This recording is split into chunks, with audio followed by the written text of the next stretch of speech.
ఆశీర్వాద్ అమ్ములు ఇంట కమ్మని వంట. వావ్, బీట్రూట్ తో స్వీటా? బీట్రూట్ స్వీట్ కావాల్సిన పదార్థాలు: 2 కప్స్ బీట్రూట్ కోరు, cup sugar, cup Milkmaid, 1 cup coconut powder, 2 spoons ghee and decoration కోసం జీడిపప్పులు. ఓకే ఓకే చేద్దామా వంట? ఫస్ట్ స్టవ్ వెలిగించుకోవాలి. ఓకే ఓకే వెలిగించుకొని దీని మీద 1 స్పూన్ అందుకు. ఓకే ఫస్ట్ ఒక 2 స్పూన్స్ గీ తీసుకో. ఎందుకు? ఎందుకంటే నేను చేస్తాను, నువ్వు చూడు. ఓకే ఎందుకు ఏంటి అడగ. ఓకే దెన్ ఇంకొక స్పూన్ ఇవ్వు, చిన్న స్పూను. ఓకే నెయ్యి కరిగిన తర్వాత స్టవ్ సిమ్లో పెట్టమ్మా. నెయ్యి కరిగింది కదా, ఇందులో జీడిపప్పులు ముందే వేయించుకొని పెట్టుకుని. ఎందుకంటే పైన తర్వాత గార్నిష్ చేసుకోవడానికి. యా నీకు అప్పుడే అన్నీ తెలిసిపోతున్నాయి, ఇలా చూస్తే అలా చెప్పేస్తున్నావు. ట్రైనింగ్ ఎవరిదమ్మా? మా అమ్మ సుబ్బులుది. ఆ మాత్రం తెలుసుకోకపోతే ఇంకెందుకు?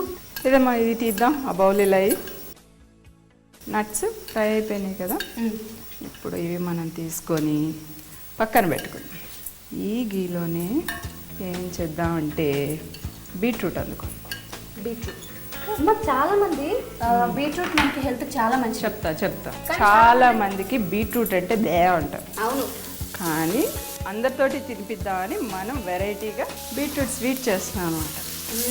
బీట్రూట్ స్వీట్ అంటే చిన్నపిల్లలు కూడా చాలా ఇష్టంగా తింటారు కదా. ఇంకో విషయం తెలుసా, స్వీట్ మొత్తం తయారైన తర్వాత నువ్వు ఇది బీట్రూట్తో చేసిన స్వీట్ అని ఎవరికి చెప్తేనే కానీ తెలియదు. అస్సలు బీట్రూట్ అంటే మొహం ఇలా పెట్టేస్తారు, అమ్మో బీట్రూటా ఇంకేమన్నా ఉందా అంటారు. అలాంటి వాళ్ళతో కూడా దీని పేరు చెప్పకుండా తినిపించి ఆహా అనిపించవచ్చు. అండ్ వాళ్ళకి హెల్త్ కూడా. ఎంత హెల్త్ కాన్షియస్, ప్రతి ఒక్కళ్ళు చిన్నాళ్ళు పెద్దవాళ్ళు అందరూ తినచ్చు ఎక్సెప్ట్ షుగర్ పేషెంట్స్. అవునా? ఎంత క్వాంటిటీ వేస్తారు ఇది?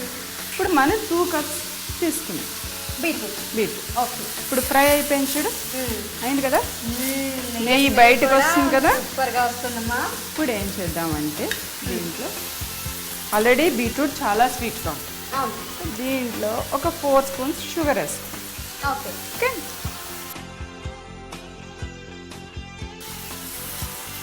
సపోజ్ షుగర్ పేషెంట్స్ ఉన్నారనుకో, వాళ్ళు షుగర్ అవాయిడ్ చేసుకోవచ్చు. ఓకే అంటే ఆల్రెడీ బీట్రూట్ స్వీట్గా ఉంటుంది కాబట్టి షుగర్ పేషెంట్స్ తినాలనుకుంటే తినొచ్చు. షుగర్ తీసేసుకొని షుగర్ లేకుండా ఓన్లీ ఆ మిల్క్ బెడ్ ప్లేస్లో మిల్క్ యూజ్ చేసుకోవచ్చు. షుగర్ కూడా డైల్యూట్ అయిపోయింది కదా,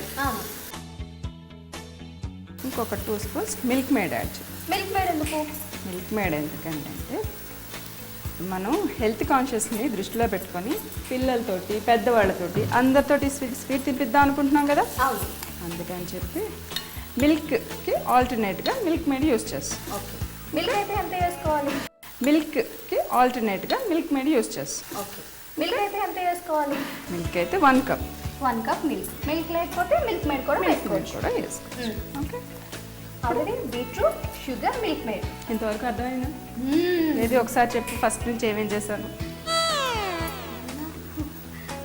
అమ్మా ఈ వంట మొత్తం చెయ్యి, ఆ తర్వాత ఎలా చేసావో క్లియర్గా ఎక్స్ప్లెయిన్ చేసి చెప్తాను. ఓకే ఇది కలుపుతా ఉండు, నేను ఒక ప్లేట్ తీసుకొస్తాను. ఓకే ఇది వద్దు కాలుతుంది, వుడెన్ స్పూన్ తీస్తాను. ఓకే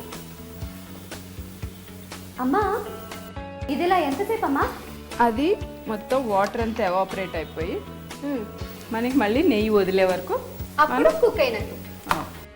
ఓకే ఇప్పుడు చూడు నెయ్యి బయటకు వస్తుంది కదా, అవును. ఇప్పుడు ఏం చేద్దామంటే 1 స్పూన్ దీన్ని డెసికేటెడ్ కోకోనట్ అంటారు, ఓకే తెలుగులో కొబ్బరి పొడి, ఎండి కొబ్బరి పొడి. ఓకే అమ్మా ఇందులో కంపల్సరీ ఎండు కొబ్బరి వేయాలా? పచ్చిది ఏమవుతుందంటే దీంట్లోనూ వాటర్ ఉంటుంది, దాంట్లోనూ వాటర్ ఉంటుంది, రెండు కలిపి మొత్తం ఇంకా మనకి ప్రాసెస్ లాంగ్ ప్రాసెస్ ఇంకా హెవీ అయిపోతుంది. మిల్క్ మేడ్ షుగర్ ఇవి అవి అని మనకి ఏంటంటే ఈజీగా డైజెషన్కి అన్నిటికీ బాగుండాలి కదా, ఓకే అందుకని అని చెప్పి 1 స్పూన్ కోకోనట్ పౌడర్ వేసుకొని ఇది ఇప్పుడు స్టవ్ కట్టేసుకో. ఓకే, ఇప్పుడు దీన్ని చల్లారబెట్టుకొని అంటే పూర్తిగా చల్లగా అయిపోవాలా? చల్లగా అయిపోవాలి. ఎందుకంటే మళ్ళీ ఇది మన చేతిలో వేడి, మనం చేయి పట్టుకోగలిగినంత వేడిలో ఓకే, దీన్ని తీసుకోవాలి.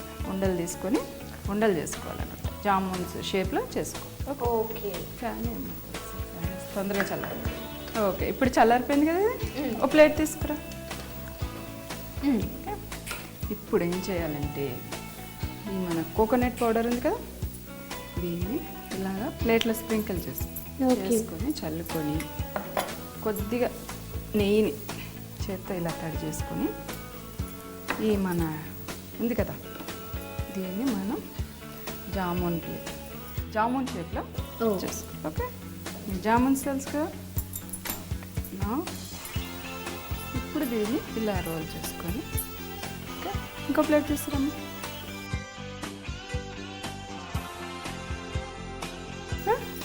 అట్లాగా జామున్స్ లాగా మనం ఈ పేస్ట్ అంతా ఇలా చేసుకొని జీడిపప్పు అద్దమ్మ ఒక్కొక్కటి. నిజంగానే అసలు తెలియట్లేదు తెలుసా బీట్రూట్ లాగా. మరి అందుకనే మీలాంటి వాళ్ళ కోసం నేను స్పెషల్గా తయారు చేస్తున్నాను. ఓకే, సో తినని వాళ్ళందరికీ తినిపించడానికి కోసం. బీట్రూట్ అనగానే చాలు మొహం జేవురించి ఇలా పెడతారు, లేక అంటారు. అవునా? అవును. సరే, ఇప్పుడు తిన్నాక నీ ఫేస్ చూస్తాను, ఎక్స్ప్రెషన్స్ ఎలా ఉంటాయి. ఆ తర్వాత మిగతా వాళ్ళకి. ఓకే ఓకే, బాగున్నాయా మన జామున్స్ చూడడానికి? జామున్ స్వీట్ వేరే స్వీట్లా ఉందమ్మా, అస్సలు బీట్రూట్ లానే తెలియట్లేదు తెలుసా. అది మరి బీట్రూట్ తినని వాళ్ళందరూ ఇది తిన్నాకేమంటారు? వా వా వా అంటారు. వా.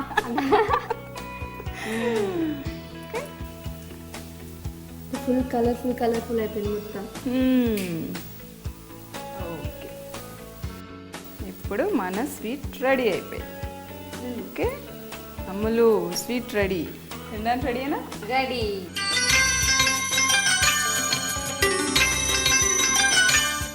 చూసావా మన బీట్రూట్ జామున్స్ ఎట్లా ఉన్నాయో? వావ్, బీట్రూట్ జామున్ చూడడానికి సూపర్గా ఉన్నాయమ్మా. అవునా? తయారు చేసే విధానం ఒకసారి చెప్పనా? ముందే స్టవ్ వెలిగించి బాండీ పెట్టి 2 స్పూన్లు నెయ్యి వేసి దాంట్లో ముందు జీడిపప్పు వేయించుకొని పక్కన పెట్టుకొని దాంట్లో తర్వాత బీట్రూట్ వేసి నెయ్యి బయటకు వచ్చే వరకు వేయించుకొని ఆ తర్వాత 2 స్పూన్ షుగర్, 2 స్పూన్లు మిల్క్ మేడ్ వేసి బాగా మగ్గనివ్వాలి. మళ్ళీ అందులోంచి మనకి నెయ్యి బయటకు వస్తూ ఉంటుంది అన్నమాట. అప్పుడు 1 స్పూన్ కోకోనట్ పౌడర్ వేసుకొని మొత్తం దగ్గరకు వచ్చే వరకు కుక్ చేసుకోవాలి. ఆ తర్వాత దాన్ని చల్లార్చి మనం జామున్ షేప్లో చేసుకొని కొబ్బరి పొడి వేసి ప్లేట్లో వాటిని పొర్లించి ఇలాగా జీడిపప్పుతో అందంగా అమర్చుకోవాలి. అంతే, మన బీట్రూట్ జామున్స్ రెడీ. ఆశీర్వాద్ అమ్ములు వెంట కమ్మని వంట.